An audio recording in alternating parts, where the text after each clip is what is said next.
Dahil namamalat din po yung aming boses at karoon din po ng tubo. Pero gusto kong makita po talaga. Kasi bago po si Pastor Anjo, nung si Pastor John Kapulitan pa po nandito noon, ay nag-work pa ako ng 1 year po dito sa amin. At ito pong kinatatayuan ko po noon ay malalim po ito. Opo. At dito po nakatayo yung kubo. Hindi ko na ito nakikita yung kubo na yan. Talagang kubo na. Opo. At yun po yung tinutulungan ko. Mag-isa po nagtutulog dito. Noon, at malalim po ang mataas lang po noon ay yung yan.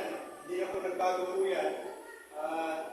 Nandiyan pa po yung ebidensya po.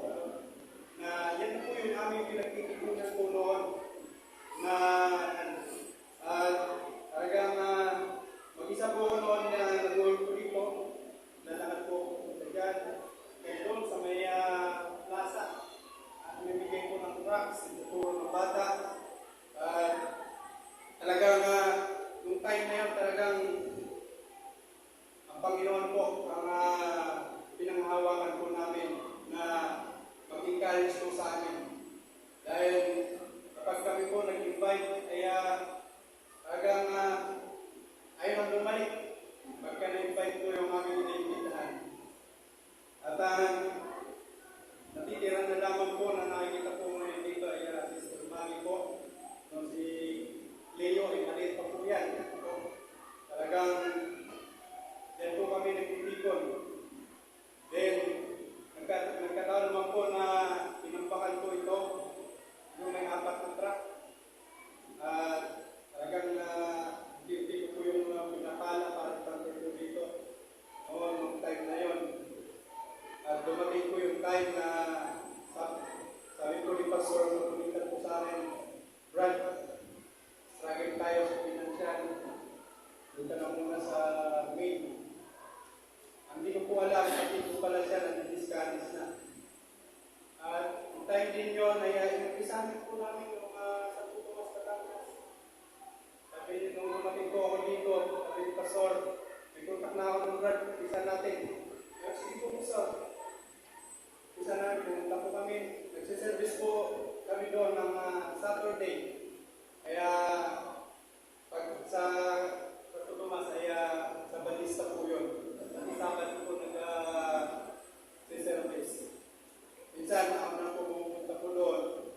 Then yun nga po, nung bumalik ako sa Wayne, kaya doon ako po kami nakita ni Pastor Anjo. Kaya po yung lumakita ni Carla. At yung sa Tutumas ay binigay po sa kapatid ko ng misis ko. Siya po yung tuloy po doon. Nakita ko po kung paano lumago. Kaya dito gusto ko rin pong makita kung paano pinalago ng Panginoon yung gawain ko dito. Diba? Na kung saan yung pagpapala ng Panginoon ay nakikita ko po ngayon. Kaya ako'y natutuwa na nakita po kayo na nandito po ng David sa Panginoon. Kaya po, halos hindi na po makapagsalita sa sobrang tuwa po. Dahil talagang nakita ko po paano ang Panginoon kumilos. Kaya sabi nga po ng Biblia, kapag itinayo ng Panginoon, kailanman ay walang makakata, walang makakagibang. Kaya talagang itatatag po niya. Sabi niya, ang Panginoon itatatag po ang church. Kung saan niya magbibigay siya ng mga lingkod. Yung nga si Pastor John, sabi niya, ay naghintay siya ng Solomon. Kasi si David, di ba po, hindi po nakapagpatayo ng templo. At si Solomon po yung nakapagpatayo. Sabi niya sa akin lang, siguro, si Solomon na ang magpapatayo niyan, magpapalit. Ipapalit po ng magpapasor. Kaya nakita ko, ang iyong pastor, kaya siguro siya po yung sinasabi ni Pastor John na Solomon. Kaya po nakapagpatayo po dito eh. Yan po. Kaya natutuwa po ako na makita ko po kayong lahat. Eh, sige po, hindi na po tayo magtatagal.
Asaria, Jamin, Akop,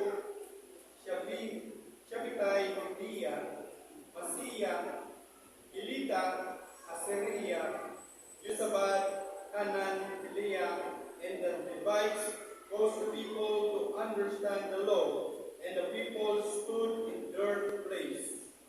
So they read the book of the law of God distinctly and gave the sense and caused them to understand the reading. And Nehemiah with Ishtita and Isra, the priest, the scribe, and the Levites that stood the people, said unto all the people, this day is holy unto the Lord your God. Mourn not, nor weep, for all the people weep when they hear the word of the Lord.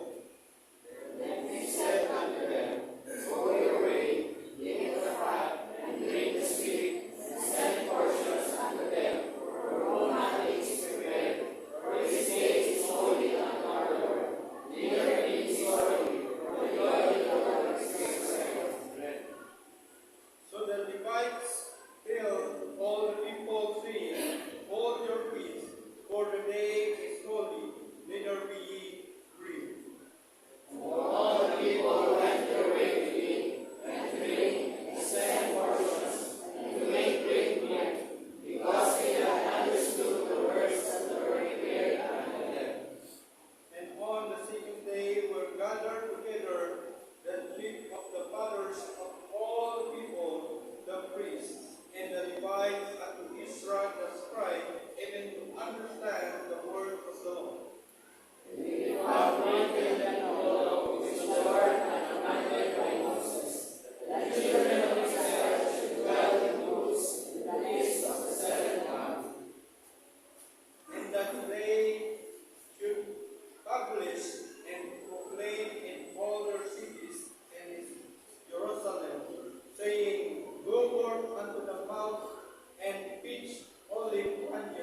Ezra na basahin yung law, yung kasulatan. Kaya sa panahon po natin ngayon ay Biblia. Kaya po, hindi po natin pasubalian na yung ating pong ginagawa ngayon ay Biblia. Kung saan tayo po ay nagtitipon po dito upang sama-sama na pag-aralan ng salita. Amen. Kaya nga po, ang title na pag-aralan po natin ngayon, Anchor Your Hope in the Word of God. Okay? Pangalawa, i-angkla po natin yung ating pag-asa sa salita ng Diyos. Okay? Lahat po dito yung word na hold, kaya ginawa mo naman po anchor kasi yung anchor po ay madalas ito ay nagigamit sa sasakyang pandagat at sa malalaking sasakyang pandagat. At kapag ito po ay kanilang binababa, ay sila po ay nagtitiwala na yung barkong nakadaon na yun ay hindi matatakay ng panin. Hindi matatakay ng alon o sa mundo. Dahil yung anchor po ay may po siyang po nakakapit po sa lupa. Kaya po, dapat ganun din po ang ating pag-asa ay ihawak po natin sa salita ng Diyos.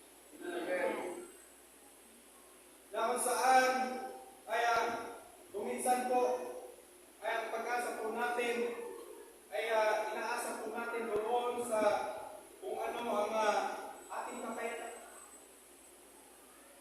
Kung tayo po ay nakapagtapos ng teachers, nakapagtapos maging engineering, kuminsan doon nila inaasa, karamihan sa mga tao doon nila inaasa yung kanila pong pagtatagumpay. Pero tayo po mananampalataya, para po tayo magtagumpay sa ating pong pananampalataya, kailangan po natin ihawak sa salita ng Diyos yung ating pong. Bakit po? Sapagkat ang salita ng Diyos ay ito'y mula sa Kanya. Sabi nga po ng 2 Timothy chapter 3 verse 16, ay itong ating pong titingnan sa 2 Timothy chapter 3 verse 16, kung saan nasabi ng salita ng Diyos, all scripture is given by inspiration. Okay? So ito'y nagmumula sa Diyos. Ito'y bigay ng Diyos sa atin upang para tayo po, kaya sabi ko dyan,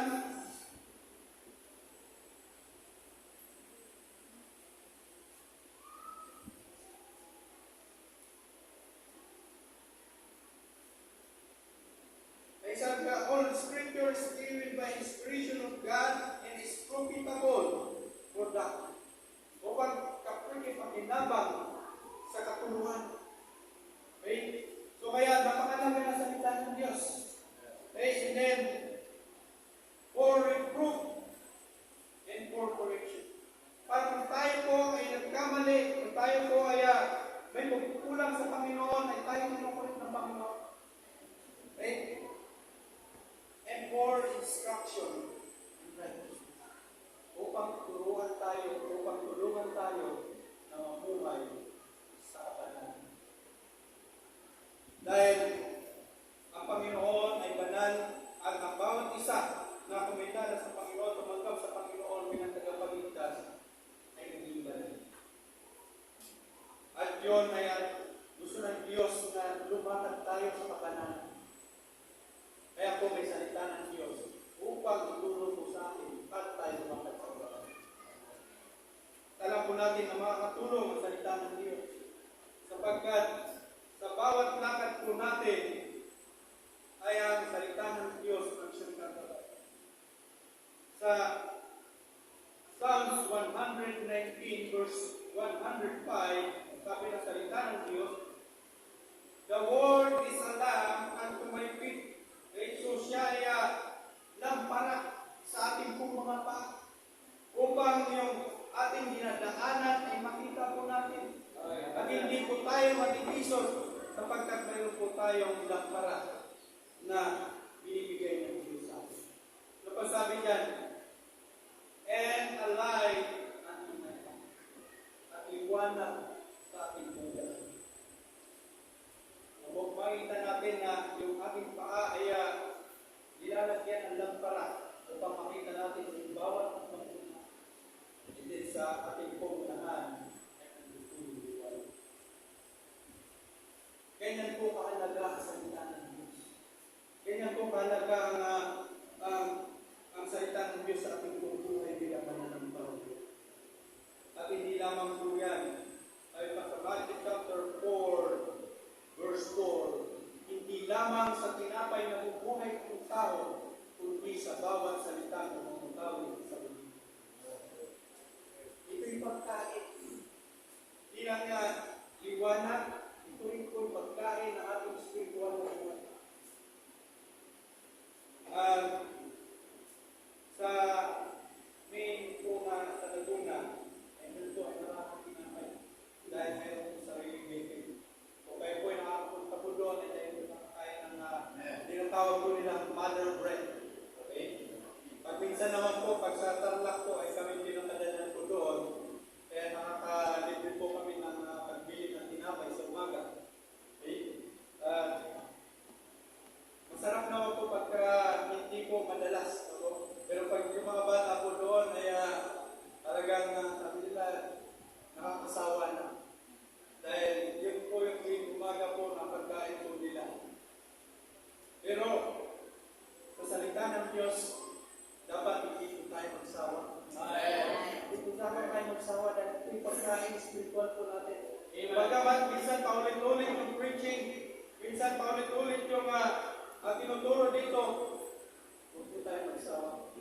Dahil yan ay mga katulong po sa atin. Amen. Hindi lang po basta pagkain, yan din po ay sandata at pananggalang po. Sabi po diyan sa Hebrews chapter 4 verse 12,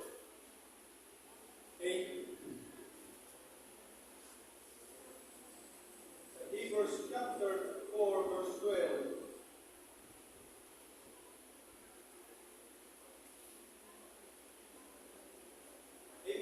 For the word of God is quick. Okay, so, papansinin po natin, ang sabi na for the word of God is quick. Ito yung buhay. Okay? Ito yung buhay na, kumbaga, may buhay na gumagalaw para paggalawin po ang ating mga spiritual na buhay. Para buhayin po yung ating spiritual na buhay, para hindi po paandap-andap yung ating po paglilit po sa Panginoon.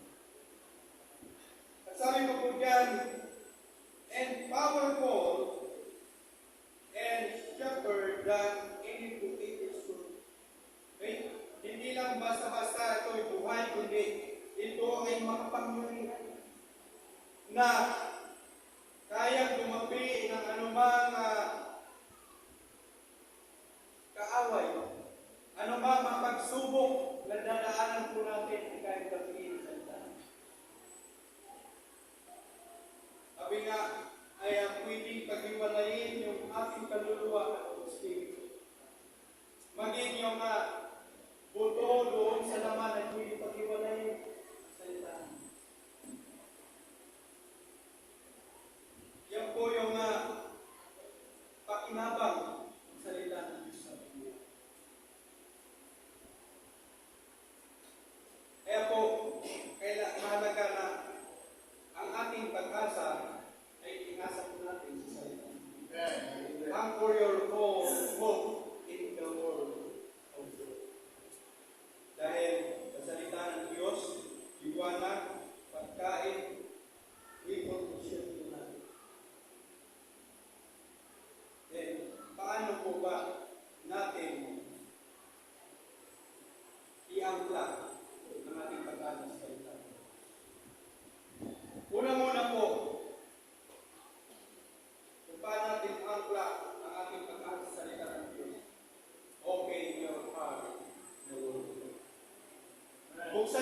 ang ating puso sa salita ng Diyos. Okay? Hanggat yan ay sarado, kahit anong pangalan ng pastor dito, kahit anong pangalan ng pastor Andrew dito, kung sarado ang ating puso, wala akong mailalaman. Wala akong mailalaman.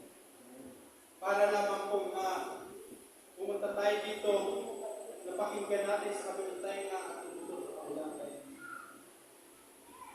Kailangan po siya ng ating puso sa salita ng Diyos. Maraming mananampalataya na kaya di lumalago sa pananampalataya dahil sinasarado po nila ang ating puso.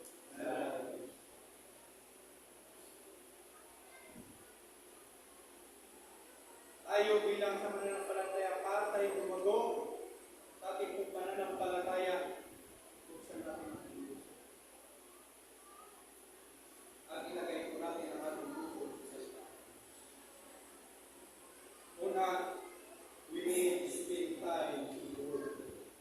Tayo po'y magbigay ng panahon sa salita. Dahil kung hindi, ay baliwala ang salita ng Diyos kapag hindi po tayo nagbigay ng tama. Sabi nga ng Biblia sa Joshua chapter 1, verse 8, this book of the law shall not depart. Huwag nating ihiwalay ang salita ng Diyos sa ating bibig. Ang ibig sabihin na ilagay natin sa ating puso ang salita. Upang ito hindi mawala. Okay? Itong libro ay pwede natin maiwala. Pero kung ang nakalaman dito ay nilagay natin sa ating puso, yan ay hindi mawala. Okay? Then sabi pa doon ay ating pag-aralan araw at gabi. Kasalitan.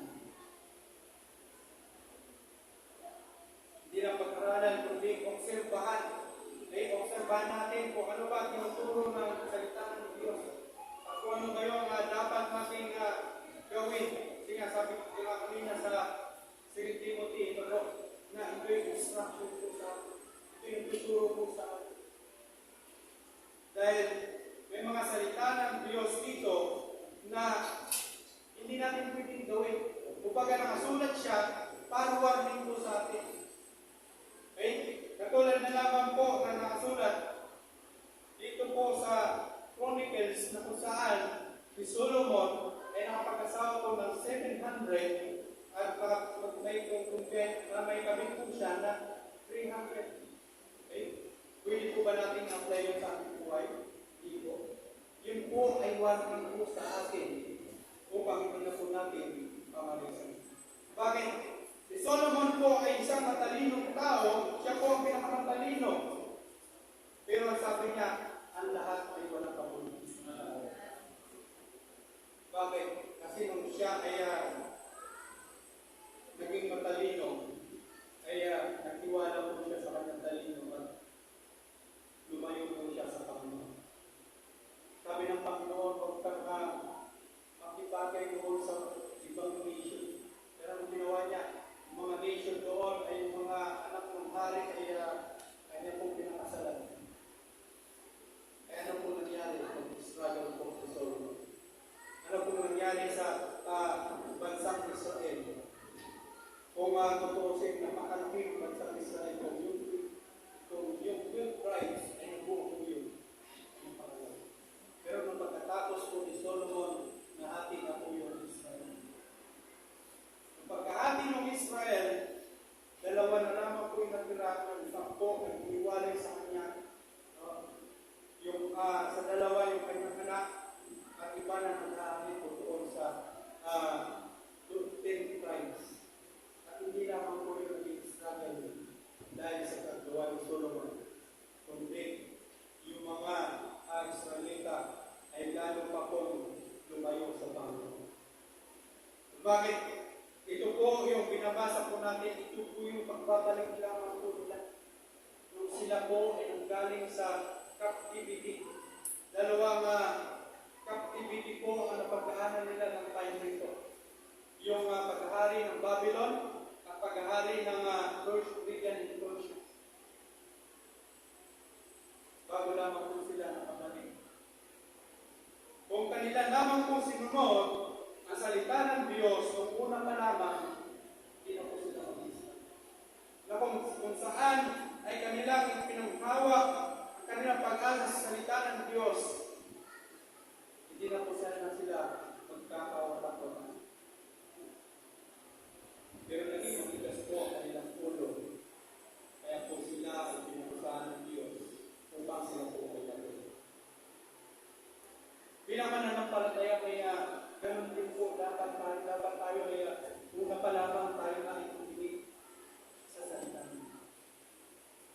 natin hintayin na makakaranas pa tayo ng pagsubok bago pa natin bigyan ng time sa salita ng Diyos.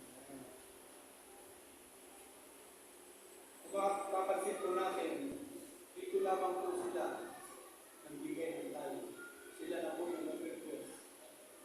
Pero nakaranas po sila ng pagsubok. Nakaranas po sila ng activity. Nakaranas po sila ng pagkagwala yung kanilang tribo. Kaya po, nabuhay po natin, kaya po magbigay po tayo ng time sa salita. Amen. At hindi po tayo magbigay po tayo ng salita. Ang salita ng Diyos ay hindi po nilalagay sa puso natin. Hindi po tayo magbigay. Kaya po sabi ng Proverbs 8,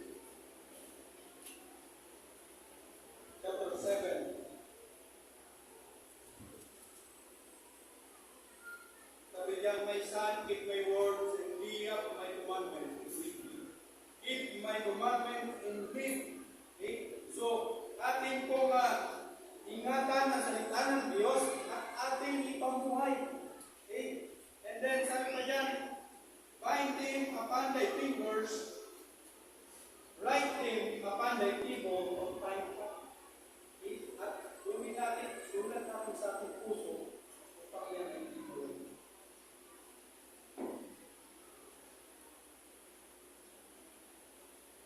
Pero kung di po tayo magbibigay ng oras, hindi po yan ay salita. Kailangan po yan.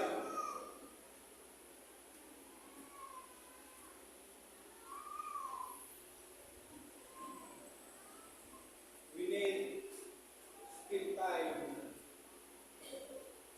The Word of God. We need church.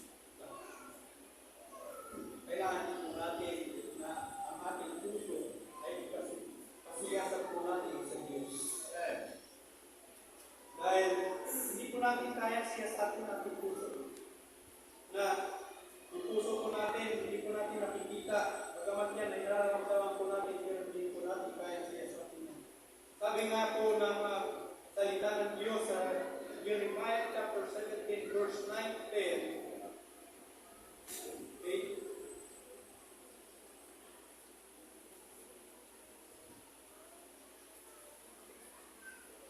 Sabi ko dyan, the heart is deceitful above all things. So, ang ating puso ay pandaraya.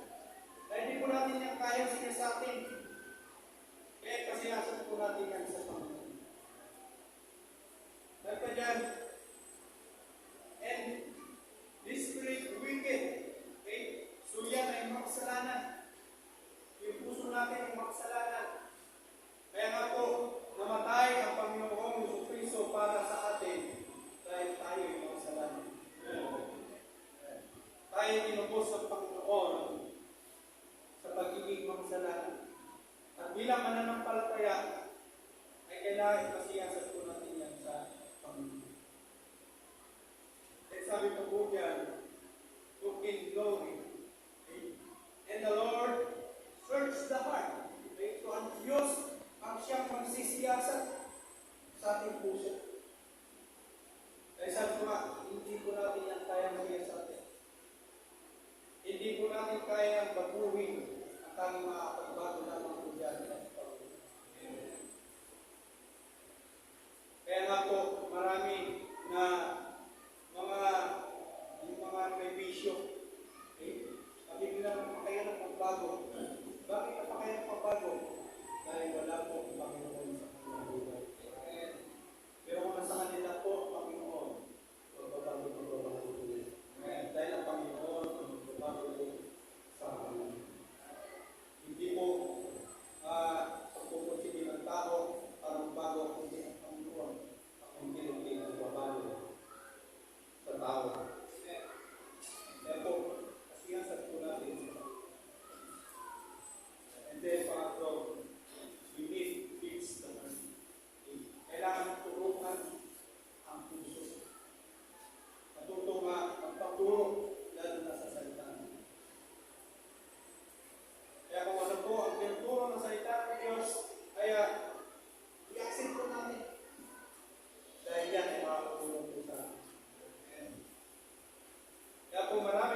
mananampalataya na hindi lumalago kasi ayaw nilang magpatuloy. Ayaw nila na sila ay correct doon sa kanilang mga maling gawa. Ayaw nila na sila'y pangaralan. Ayaw nila na sila'y pagsabihan. Okay? Nung ako po ay nagsusumiling dito, may nakakausap ang matatanda. Sabi sa akin, Brad, papunta ka pa lang, pabalik ka. Kasi ayaw nila magpapulot. Dahil bata lang mga bata ako, sila nagtutanda. Kaya ayaw nila magpapulot. Kaya wala pong pagbabago. Kasi ayaw ko nila magpapulot. Kaya ginagawa ko, tuturo mga bata, yun, dinasin ko na tuturo ko kasi hindi sila makatanggi dahil gusto tanda ko sa kanila. Pero yung matatanda ng pakahirap na sila sabihan dahil sabi nila mas marami silang karanasan, mas marami silang kaalaman dito sa akin. Pero ang tinuturo ko naman ay salita ng Diyos na mas matanda pa po sa akin. Kaya dapat handa po tayo magpatuloy sa salita ng Diyos. Buksan natin ang ating puso. Magbigay tayo ng tayo. Magbigay na ipasiyahan natin ng ating puso. Magpatuloy po tayo. Then pangalawa ang bagay. Listen the voice. Tayo po'y makinig sa tinig ng Diyos.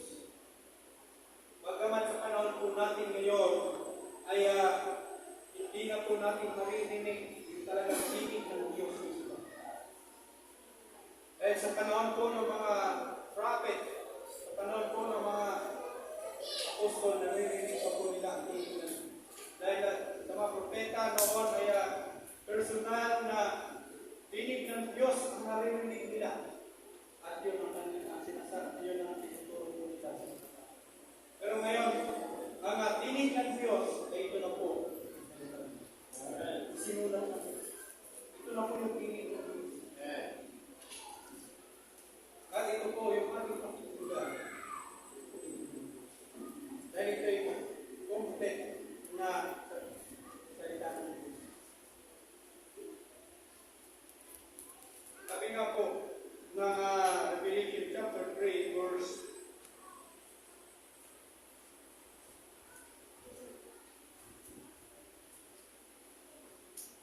20. Ito po.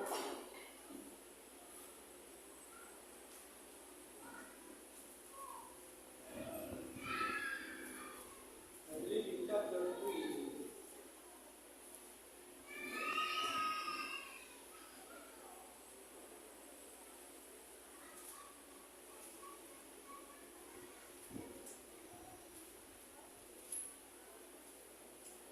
Verse 20.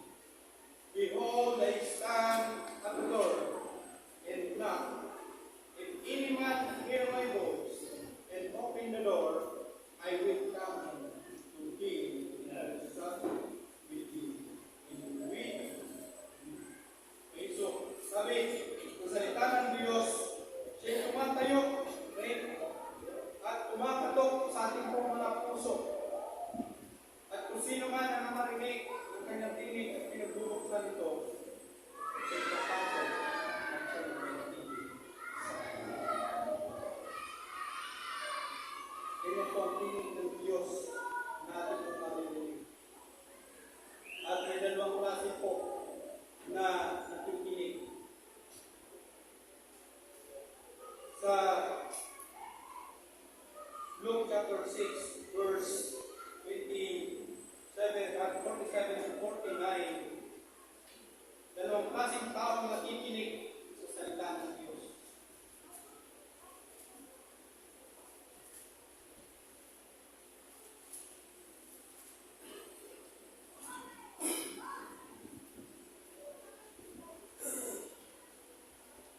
Eh, sabi niya sa 47, whosoever cometh to me and heareth my saying and doeth them, I will shew you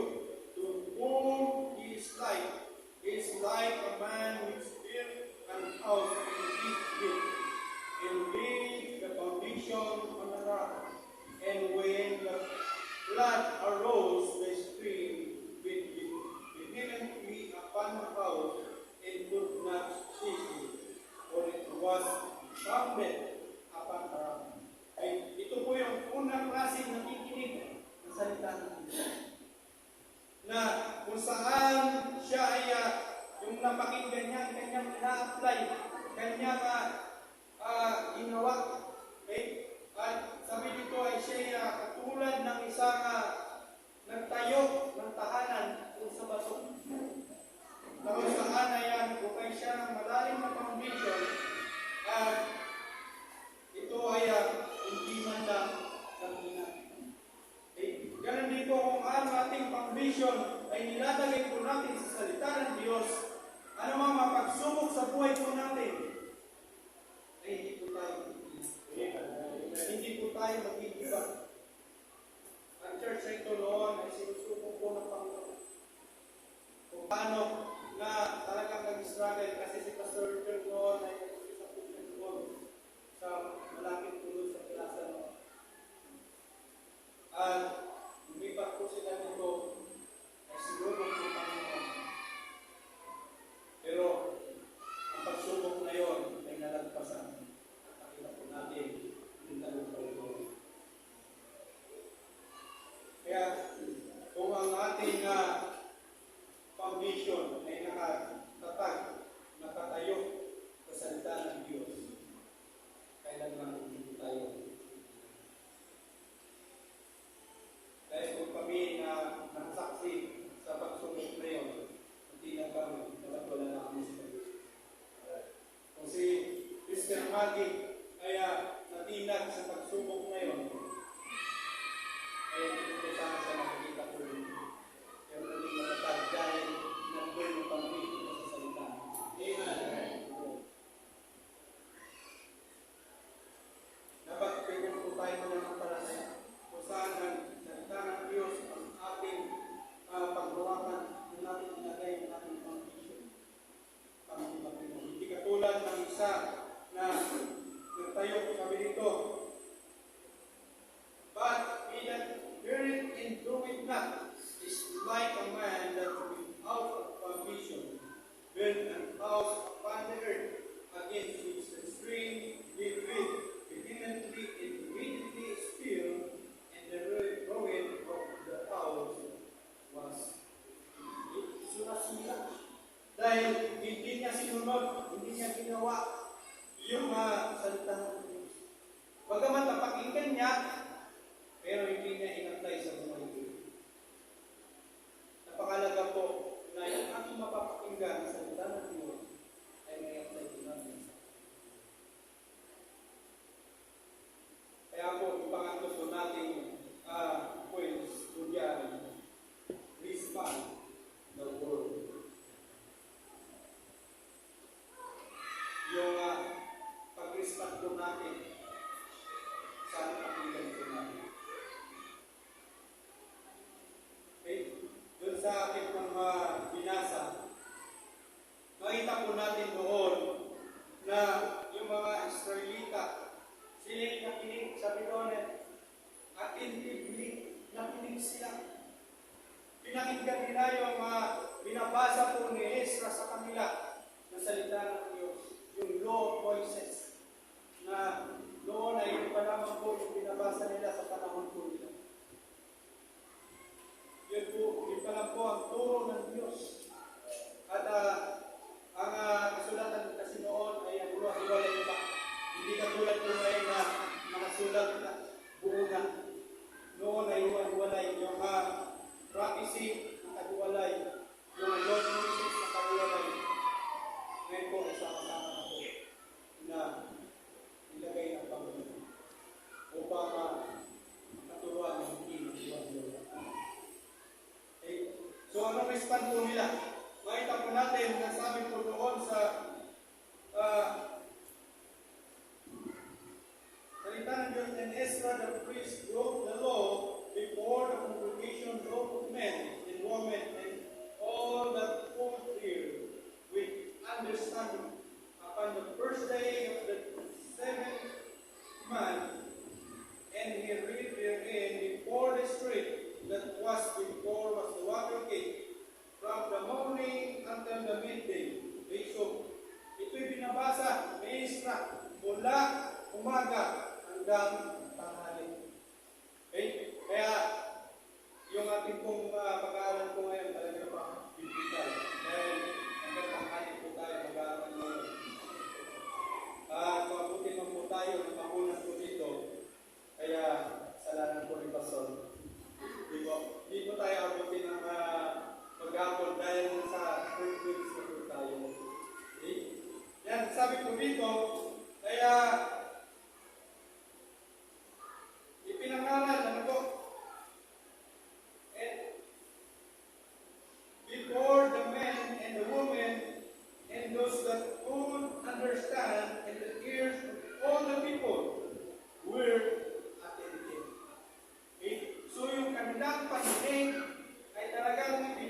po nila doon sa salita ng Diyos sa kanila pong binabasa. Unto the book of the law, and Ezra the scribe stood upon a pulpit. Okay? So talagang biblika na po, dahil may pulpito. No? Ngayon, nasa pulpito po tayo. Nandiyan po kayo, nandito po sa pulpito. Dito biblikan talaga yung ating ginagawa ngayon. Dahil may ginamit sabi ko dito, pulpit of wood. Ayun, di ba? Kita niyo po kahoy. Kaya, huwag po kayo mag-alala. Yung ginagawa po natin ay biblikan na biblikan po. Which we had made for the purpose in designing stone, Maria, and Shima. So may mga tao na katabi.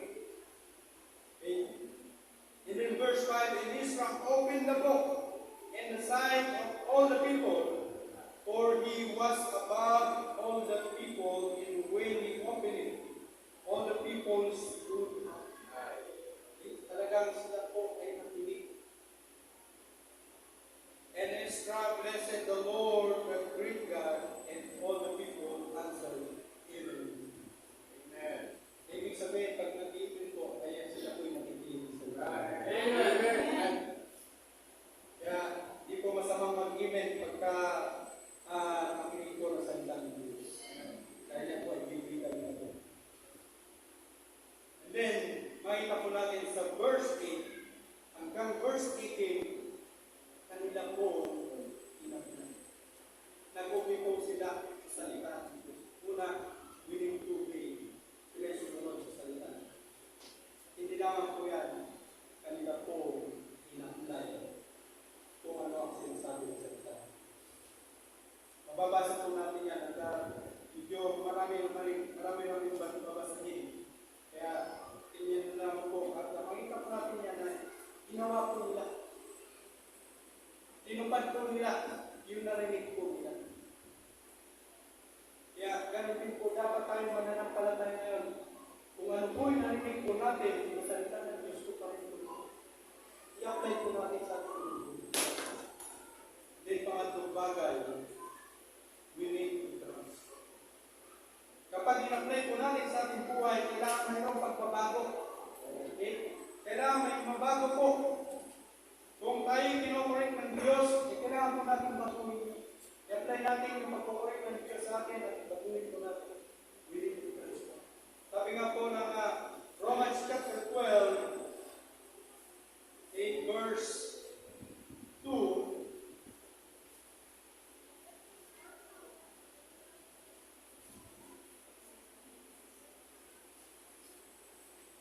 sabi diyan, and be not conformed to this world, but be transformed by the renewing of your mind. So, sabi dito, huwag tayong makipag-compromise sa sanlibutan, sa mundo. Kung ano ang takbo ng mundo, ay huwag natin isundin kung ano ang takbo ng mundo. Dahil ang mundo ito ay pasama ng pasama, lalo na hindi na yan magbabago pa. Pero kung tayo po ay susunod sa sistema ng sanlibutan, ay makikipag-compromise sa kita. Sabi ng salita ng Diyos, hindi na conform. Yung word na not. Talagang yung salitang hindi. Dapat ang hindi natin hindi tayo makipag-compromise sa sanlibutan. Pagkos, sabi diyan, but be transformed by the renewing of God. Baguhin natin at palitan natin yung ating kaisipan na kung saan ang kaisipan po natin ay nilagak po natin sa mga bagay ng mga natin. Sabi sa Colossians chapter 3 verse 1 to 3, if ye then be risen with Christ, seek those things which are above, where Christ sitteth on the right hand of God. Seek your affection on things above, not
puso ninyo.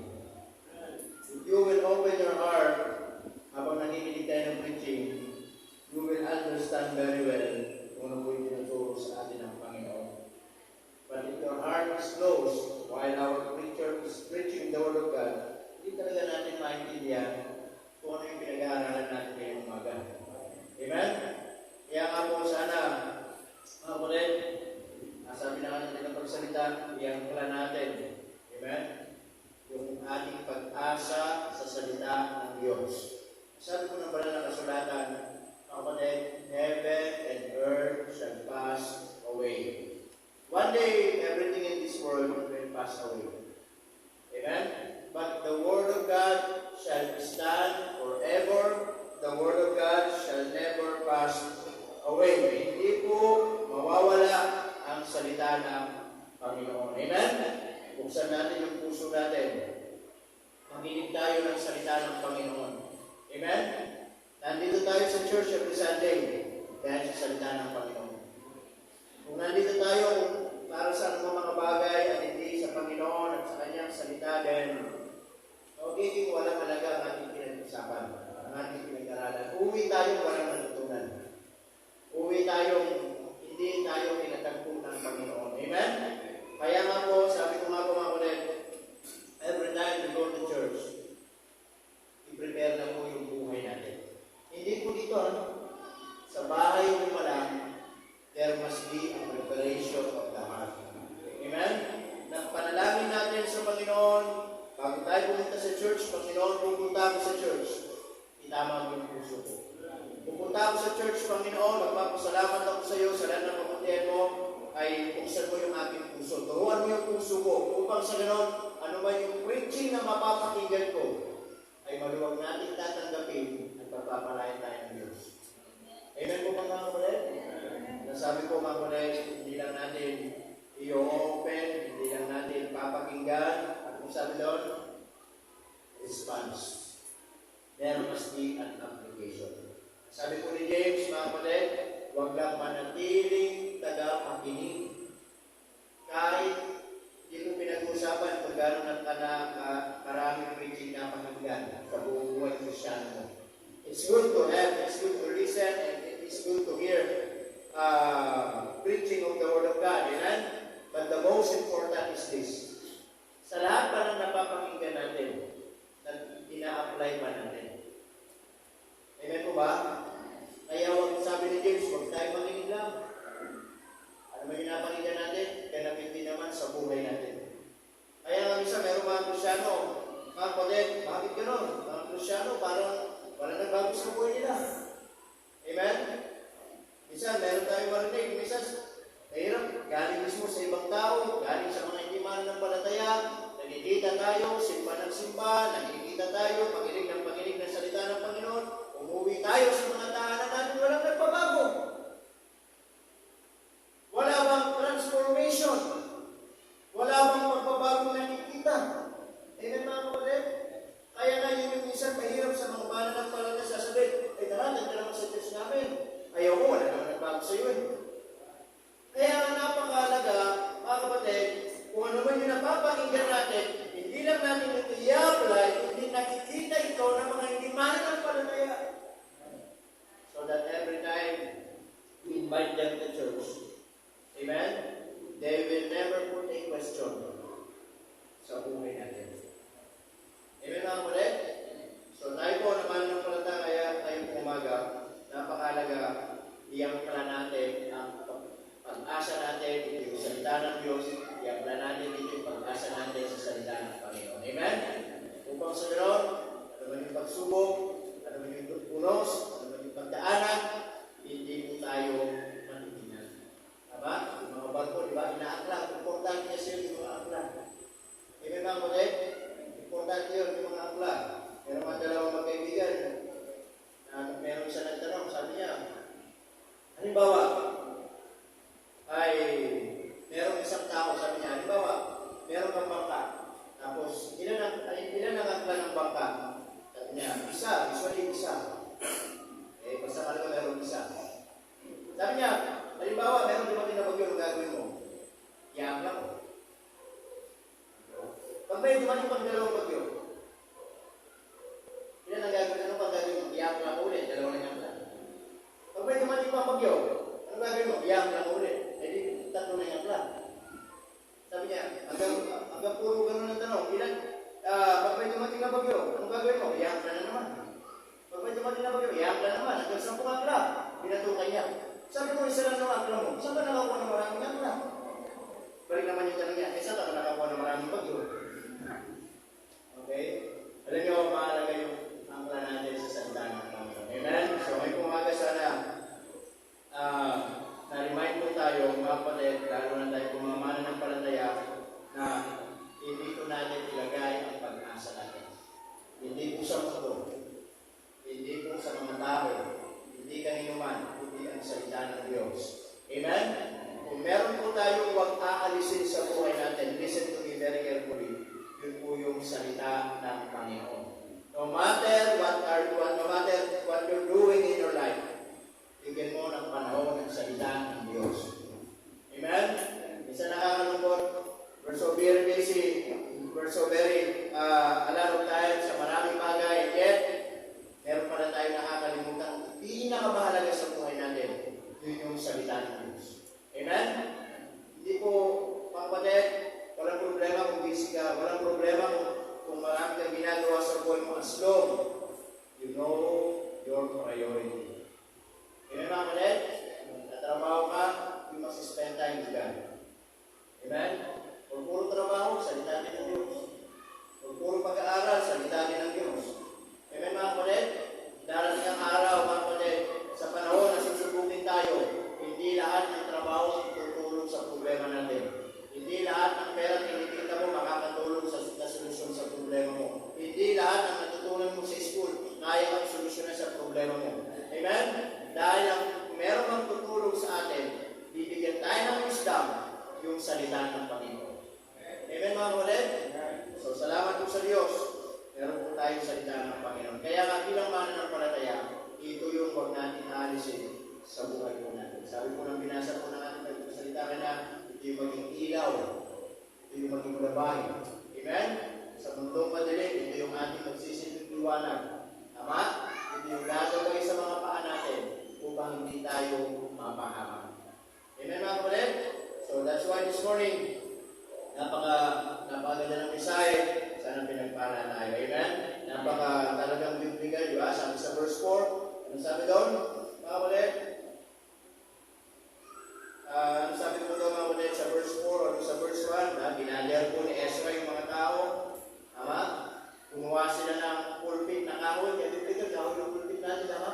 Kaya huwag tayo magpupulpit ng salamin, huwag tayo magpupulpit ng bakal, huwag tayo magpupulpit ng aluminum. Kahoy, kasi hindi nakalagay. O, di ba, mga kapatid?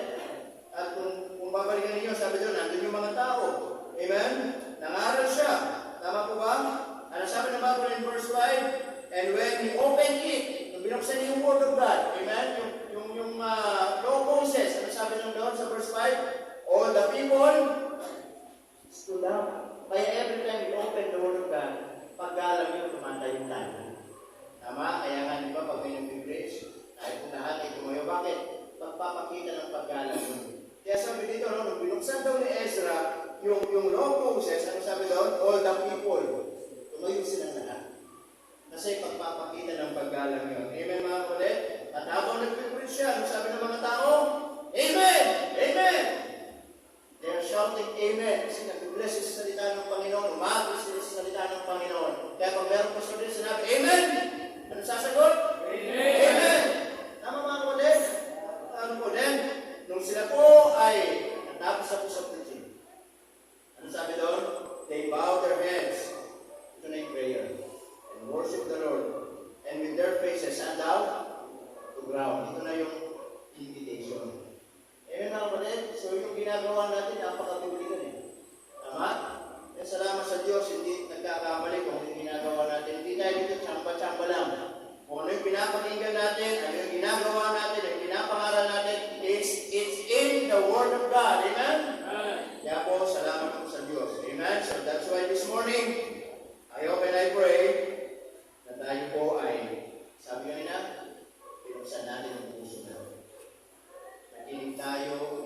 pagdadaan. Amen? And this morning, ito yung ating maging response. Yung ating pagpupuri, pasasalamat, kung naman gusto natin panalangin sa Panginoon ngayong umaga, yung ating maging response. Tayo kung lahat ay tumayo, at ating manalangin. Let's pray. Dakilang Diyos, maraming pong salamat sa umaga nito. Salamat po, Panginoon, sa inyong kabutihan, sa inyong biyaya. We thank you, Lord, Panginoon, sa lingkod po ninyong ginamit. For us to challenge, to be reminders, Panginoon, na kung saan, iyang pala namin ang pag-asa namin sa salitaan. In times of trouble, in times of darkness ng buhay namin, salamat, we have the Word of God. Na dito, punong-puno ng pag-asa, punong-puno ng pangako. At dito, na patuloy namin kayong nararanasan yung pag-ilos ninyo, yung presensya ninyo. Pero mangyayari lamang yung Panginoon, we will allow to open our hearts. Na minsan, Panginoon, hindi ka namin maranasan. Minsan, Panginoon, hindi namin makita yung mga pangako ninyo sapagkat bukas sarado ang puso namin, Panginoon. And so many times, we don't want to listen. Minsan, sinasabi namin, alam na namin yan, magaling na kami, kaya na namin mag-isa, meron akong mga resources. But you know what? We need the Word of God. Ialaw mo sa Diyos kung saan ang puso mo. Makinig ang salita ng Panginoon. And the most important is this, yung application. Panginoon, ano man po yung napakinggan ko ngayong umaga, i-search mo yung puso ko, tulungan mo ako, i-apply ko po ito. Upang sa ganon, pag-uwi ko, meron akong baon, meron akong sandata, meron akong kalakasan na muling lalaban, magpapatuloy, magpapalakas sa anumang hamon, subok ng buhay pananampalataya. Kung yan ang panalangin mo ngayong umaga, lumeka.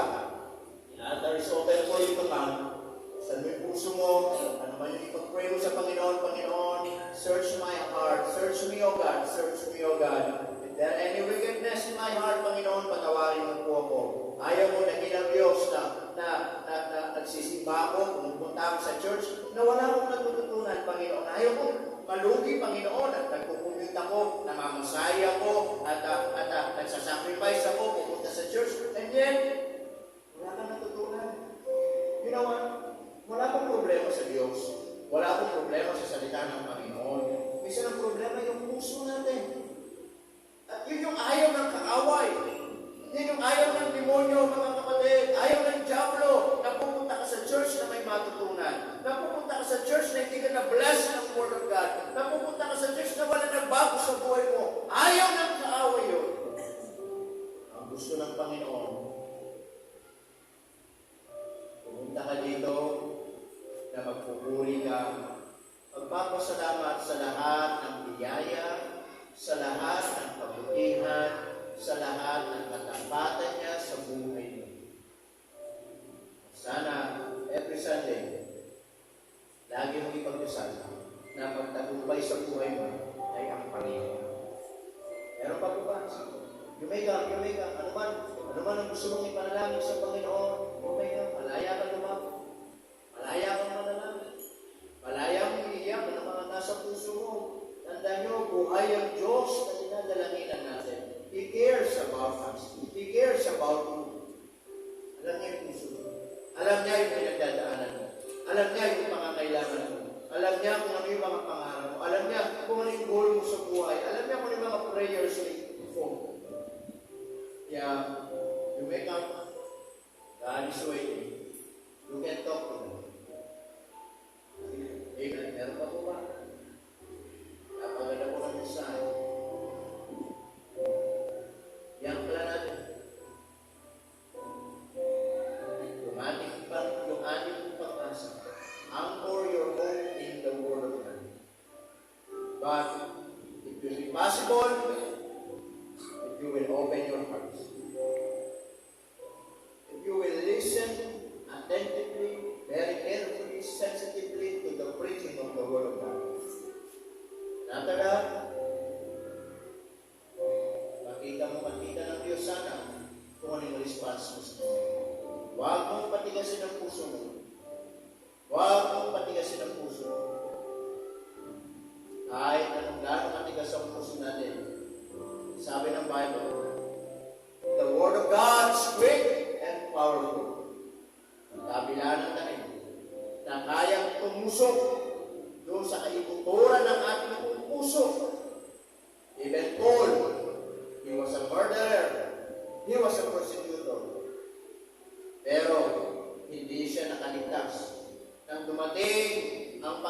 sa kanya doon sa road of Damascus, God changed his life. God is so powerful. His word is so powerful. Meron pa ba? Dakilang Diyos, maraming salamat for reminding us